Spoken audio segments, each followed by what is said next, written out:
Hello everybody, today I'm going to take these Johnston Murphy Heritage Edition, I guess this would be a Semi-brogue Oxford, that look like they're in pretty rough shape, and I'm going to see if I can't get these suckers looking almost brand new. Okay, so let's go. Hello everybody, it's Robert Powers. 4.5 out of 5. My shoe collection. These are made of shell cord. Here they are finished up. I'm not a professional. Look how tight this is though. Very clearly here, I just cut the thread in half. And here they are, all finished up. So the first logical question here is, what did I actually find? These were marked $15. It was a half off day, means $7.50. And I'm not sure if you can really see it in there, but that does say, right across there, it says Johnston Murphy, and then it says Heritage, trying to get it in the light. And then underneath that, it does say Made in USA. These appear to me like they are full grain leather. And I'm trying to figure out, I guess this would be a, so I guess it's a semi-brogue, I think, but it is an Oxford because of the closed flaps here.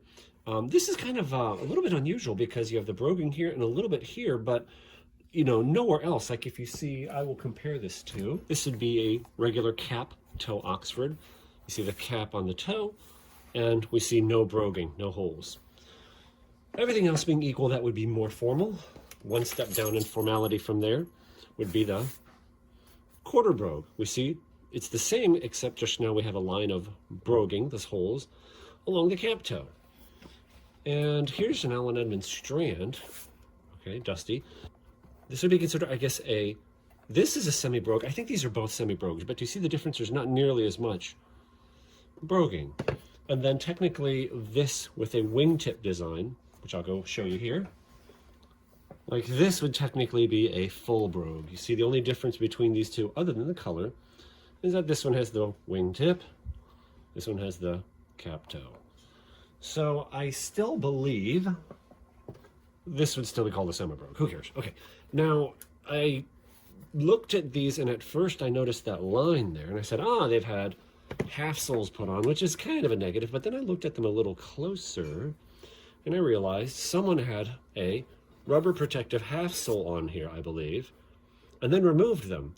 So I think we're going to be okay because I like putting rubber protective half soles on. I'm going to put them back on and make that look really nice. Sole edging, do you kind of see how it's, after a while the leather kind of smushes out a little bit. I'm going to redo that after I put on the protective half soles so I get a nice square edge. You'll see. Now here's one other problem I saw with these shoes. I'm going to try to show you here. This is called heel balance. It might be hard to tell, but there's a little bit too much of a gap at the back. So in other words, if I rest the heel flat, look how high off of the floor the ball of the foot is. And I believe that is because these, this is called the top lift, has been replaced. And I believed they used one that is too thick, thicker than what was on there originally. So in a sense, what happens is when you make this too thick, then that level comes down too far. And the feeling when you stand on it, you'll stand on it, the heel will go flat when you put your weight on it, and it feels like the shoe is doing, you know, kind of like a, you know, curving, I guess. It's just a little bit uncomfortable, right? I don't think it's good for the shoe either. So I'm gonna fix that. I'm gonna replace the heel top lift and try and correct it with that thickness as well. They're not perfect, and you can see right there, there's awful heavy creasing, but more importantly, that's actually a little bit cracked. The leather looks very, very dry to me, but I think it's salvageable. And you can see, you know, the nicks, scrapes, scratches.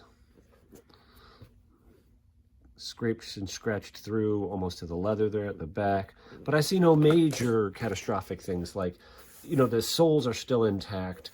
They're actually in pretty decent shape, really.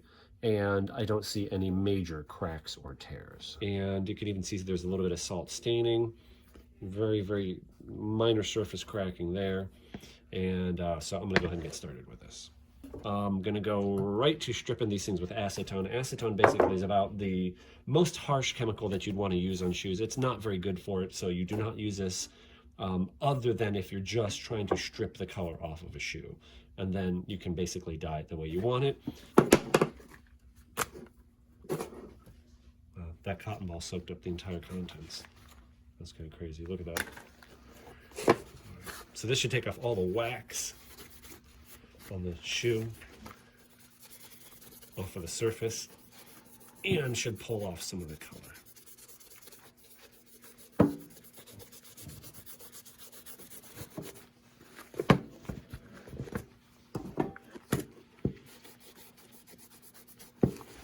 You know what else I want to do that I did not do?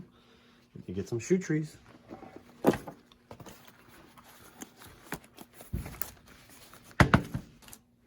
These are size, by the way, these shoes here, I didn't even tell you this. These are size 13D.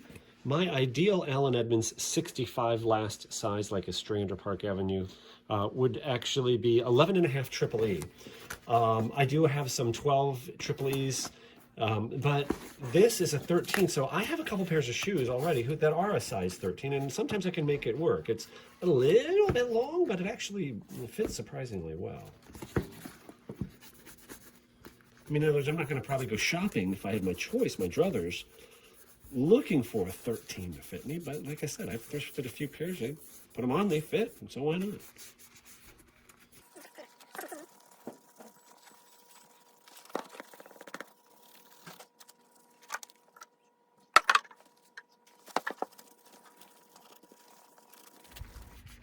And as you dry the leather out, it's going to expose some of the little cracks and nicks and things. By the way, this is really bad for leather. That's why you don't do it unless you have to, you know, the acetone specifically. But if you're going to do a patina, strip shoes, strip color, I mean, I've done them on brand new shoes, you know, brand new Allen Edmonds, like my strings, you know, I paid $315 for it. I put a patina on them. But before that, this is what you want to learn on.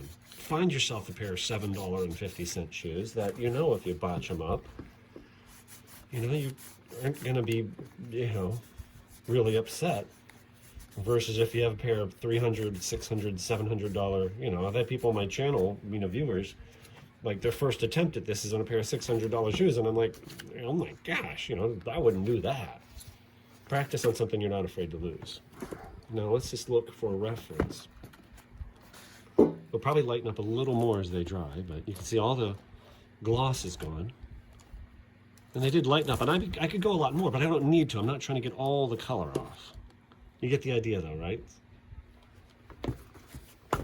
And if you're gonna dye shoes, what I figured out is you do need to get all the wax off. Okay, so now I've got some sandpaper. This is old sandpaper, so it's 150 grit, but it's probably more equivalent to like a 180 because it's pretty worn out. Again, a little more advanced technique. So, and this works well on full grain leather. If you don't know what that means, I'll link another video below.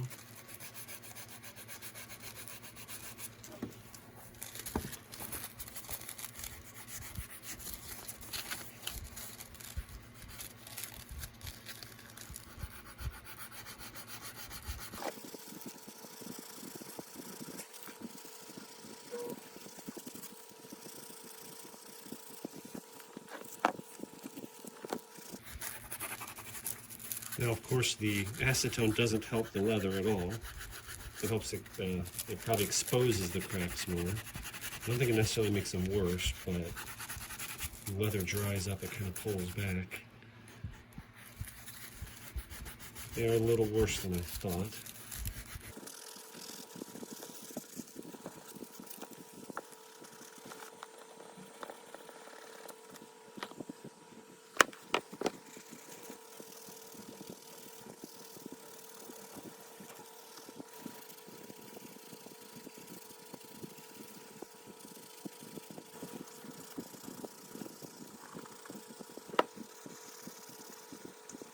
Can you guys figure out what direction I'm leaning towards right now? The shoes started to speak to me, not literally, but they started to talk to me. There are still some surface cracks that I don't think are going to come out. I think that's as good as it's going to get. Remember, these are $7.50 shoes. But if you don't know what direction I'm going with this, just sit back, spectate, and you'll figure it out.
time out.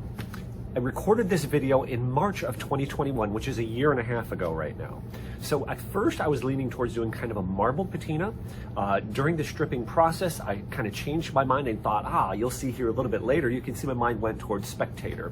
I went down the Spectator path and it just didn't work. I had two major problems. Number one, I found that there was a lot more cracking than was visible at first on the right shoe. And then the second problem was, after stripping the color off of the section I was going to make the different color, I got two shades of brown that were really similar, and the thing just kind of, between the cracking, and the different shading and color, I just lost complete interest in these shoes, and I put them on the back burner. I'm going to tell you something though. The recent coronation, believe it or not, of King Charles, yes, King Charles, Prince Charles of Wales becoming King Charles, re-sparked my interest in these shoes. How did that happen?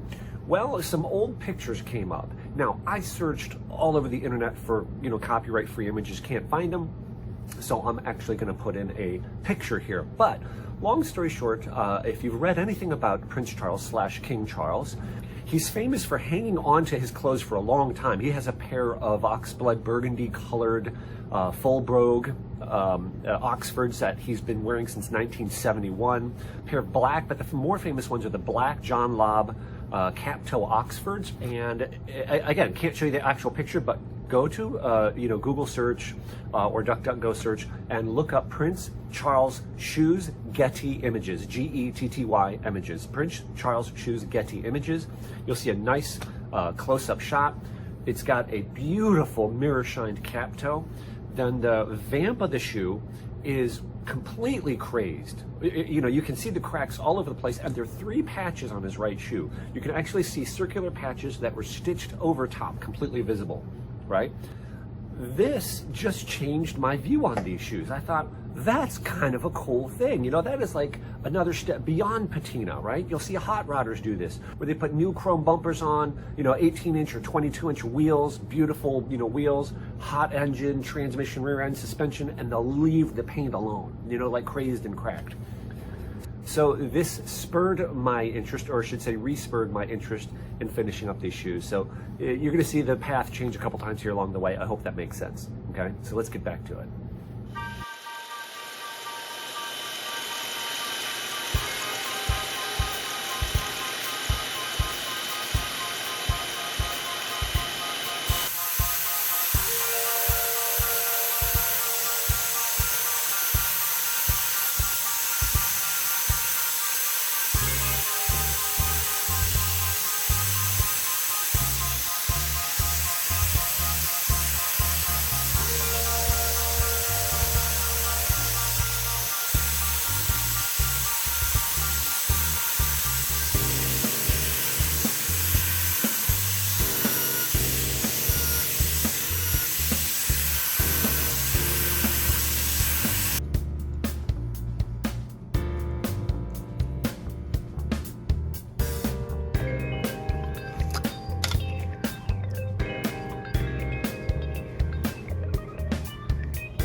attempted to do here was lighten kind of the middle of the cap toe here. And I tried to kind of lighten the middle of this area here.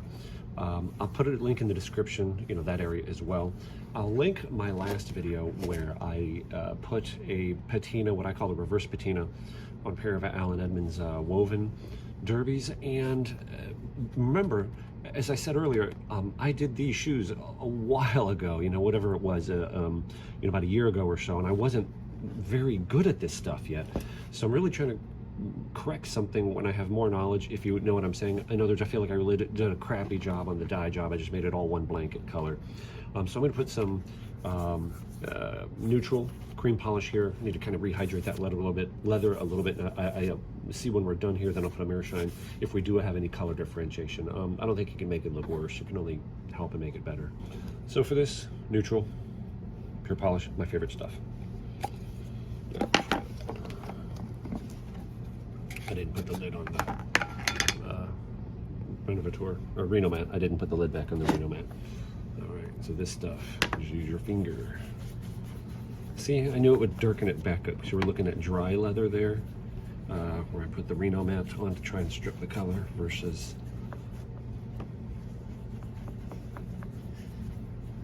more hydrated leather.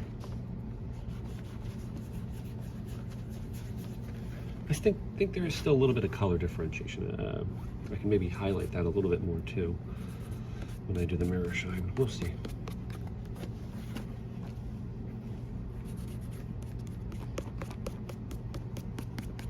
It does have coconut oil in it, so it's going to hydrate the leather a little bit. Yeah, we'll see what happens. And it's kind of interesting. This right shoe that I did off camera has a little bit more of color differentiation. The cream polish is not set in yet, therefore I've not buffed it. So I'm going to try and use some black. I don't have black pure polish, but I do have black Saphir cream polish. So I'm going to add this a little bit of this on and try and even that out a little bit. Try and create more of a differentiation like this shoe is what I'm going for.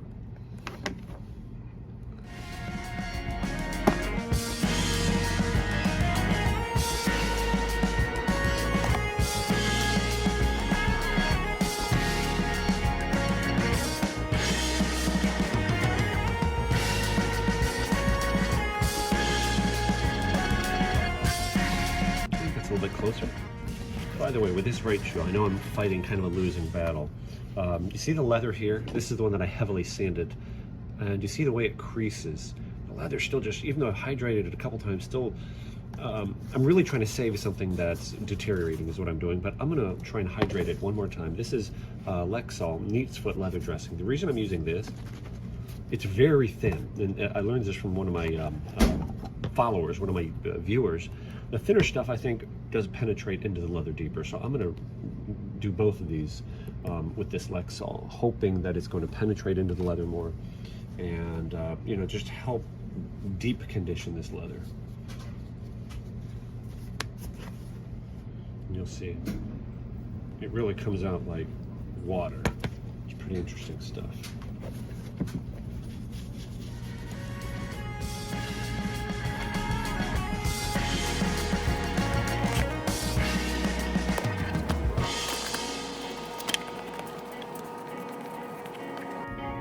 See it kind of drying. You can see it soaking in. One more time on this left one, I think. Oh, it's not the left shoe, it's actually the right shoe. You know what?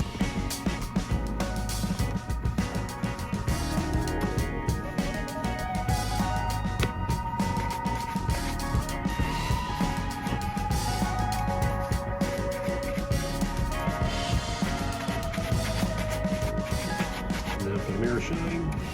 This is pure polish, high shine paste wax. I'm going to need to order some. I'm getting down to the bottom of it.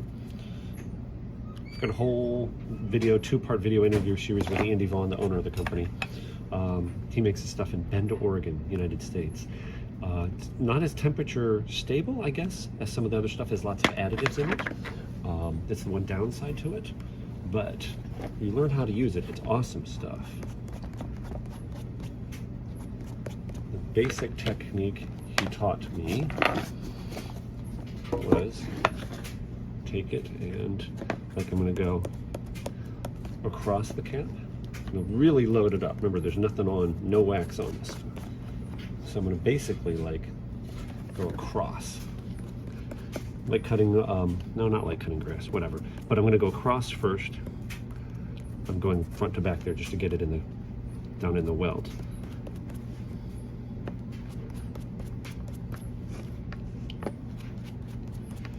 And then the next time, I'm going to go the other way.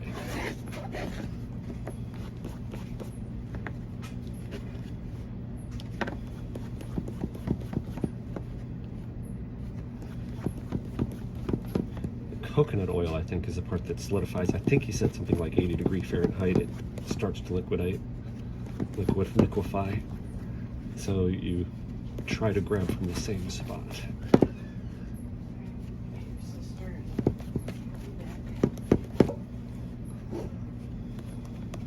See, now I've got streaks, so I'm going to go the other way, front to back.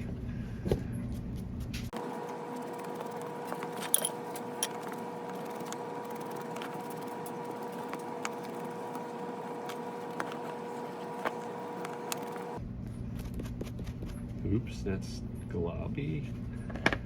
That was way too much.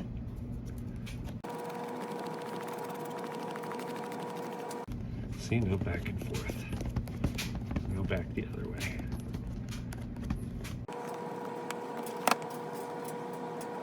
I can feel the pure polish in the tin is getting easier to... I didn't want to do that. The pure polish in the tin is getting easier to work with because my finger, I keep touching that spot where it's a little bit liquefied. Warmed up a little bit. But first you got to get a spot going in the tin. Now the other way again.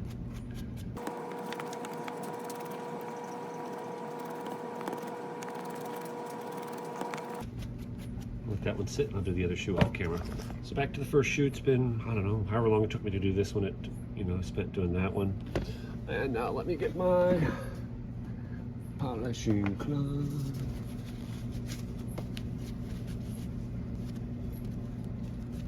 You can get these from Pure Polish as well. The water dauber. Ooh, running out of water there. 1 drop of water. Ooh. Maybe another one. Yeah, definitely need another one because I felt it pushing the wax around. Because there's a lot of wax on there. Did you see that? Look at that already, huh?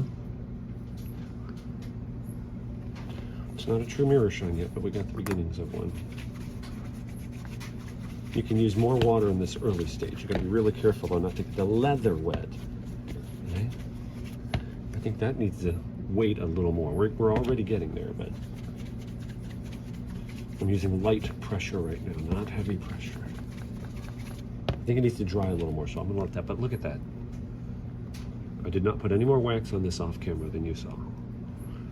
Okay, let that set up a little more. There's the right one I did off camera. Because the cloth is a little bit wet. Do you see? Can you see how it's like pushing it around? That's why I believe it needs more. Yeah, this one might need to dry a little more. Can you see that on the tip of the toe especially? I'm just pushing the streaks around. This one needs to set up some more. So I'm gonna let that sit, and I'm gonna come back here in a few minutes. Drop water, gave it time to set up. Now let's see what happens.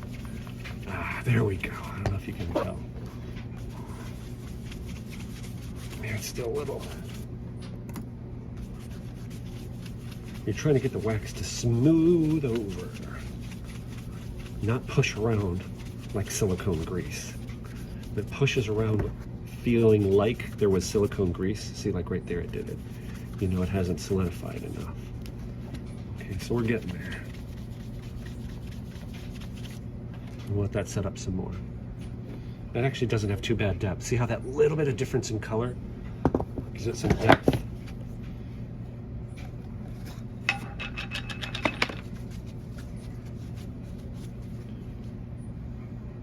Just gonna take a little bit, very small amount of wax. And start building.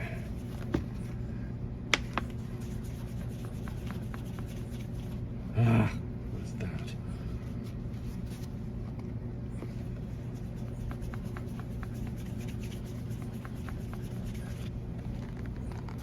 We're getting there already, huh? I'm telling you, I'm grabbing this tiniest amount of wax.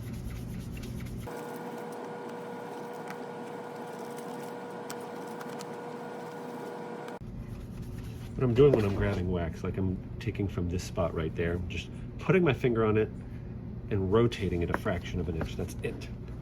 And that's just enough to grab a little bit of wax. You see that? See how that's going on? Let me try and get a little bit closer in here. So again, stick my finger on there, rotate it, fraction of an inch, and I've got a little bit of wax. And a couple inch, you know, 1 or 2 inch by 1 or 2 inch area. A little bit of water when I feel it dragging. You do that like, you know, dozens and dozens of times. And you move around the toe.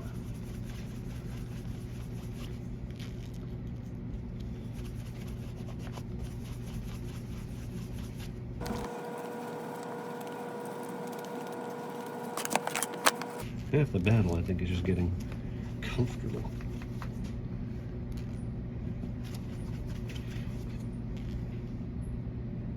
I found that old shoes with high quality leather, old shoes with high quality full grain leather, mirror shine very quickly.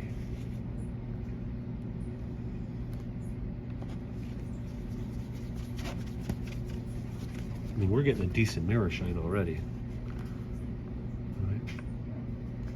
Okay. I think I may put this on the time lapse.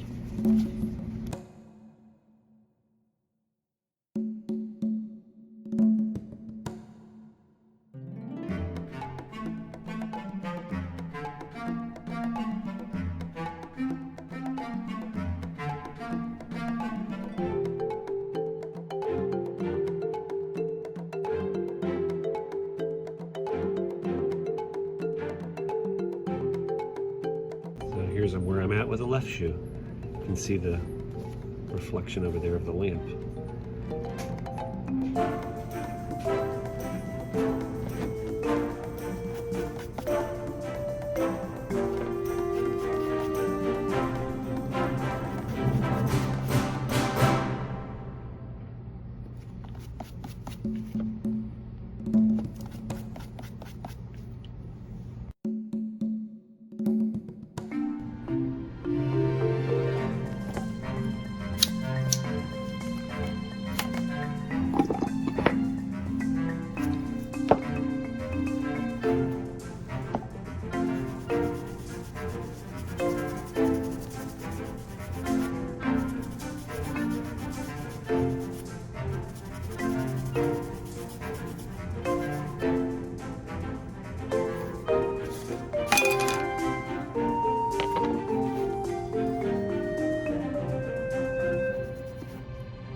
And here they are all finished up. Why did they sit for so long? Well, I mean, if you look, there's a little bit of color difference between the vamps. So here's where I'm at with the shoes, and I always try to be upfront with you guys. I actually was editing the video, meaning I thought I had it finished, and the color differentiation between this part of the vamp on this shoe and between this shoe and between here and here just really irking me. You know, I was focusing on my motions, feelings that bothered me. So I went back, I took the Saphir Reno matte last night, and I didn't obviously, you know, go crazy, but I did try and strip off all the polish. Not all, but, you know, a significant amount. Now here's what I want you to see. You see this color, this more reddish color came off first, this brownish color came off second, and that's because of these two, I think it's because of these two different polishes. Sorry, I used three different polishes that I used. And I think this is the browner one, the pure polish. It's not bad, I think it's just the wrong color for this. I just went by the label burgundy, but if you look at it, it's a browner shade. And this is more of a purple shade. This is the Saphir Bordeaux, number 8. So I think what I'm going to do is, and I also have mahogany in Saphir, but I think I'm going to use the Bordeaux, which is going to be closer to that. I'm hoping. You can see here it really lightened up quite a bit on the left side of this vamp. All right, so let's see what happens here.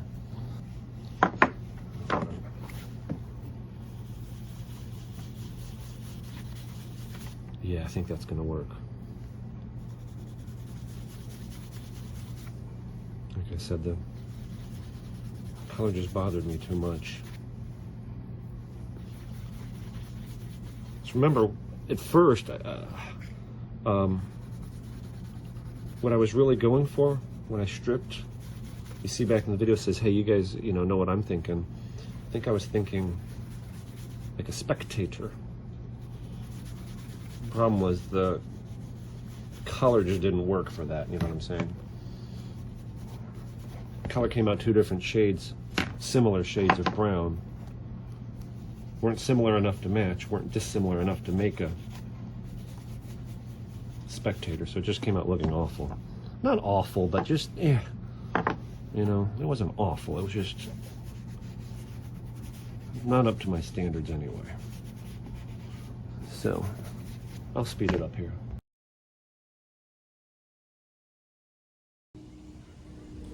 And here they are, all finished up. Now I'm happy. I think the color is much more even. It is not perfect, I'll show you in a minute, but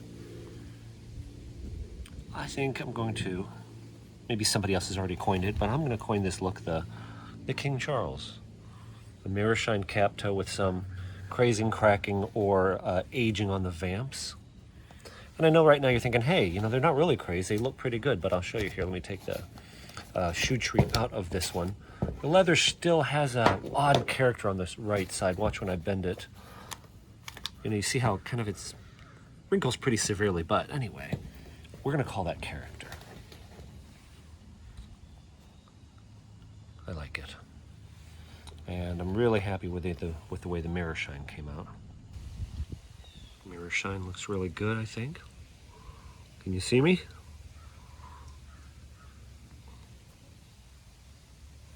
Let's get them in the light here a little bit.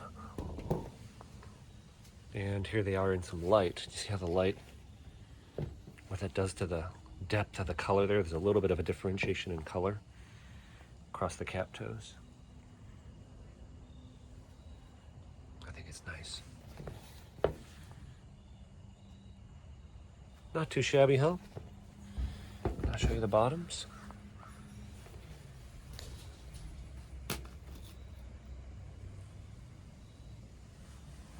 And I did not put brass nails. I just didn't feel like it this time. I don't know why not. The edging came up pretty good. Could have been a little better there, but not too shabby.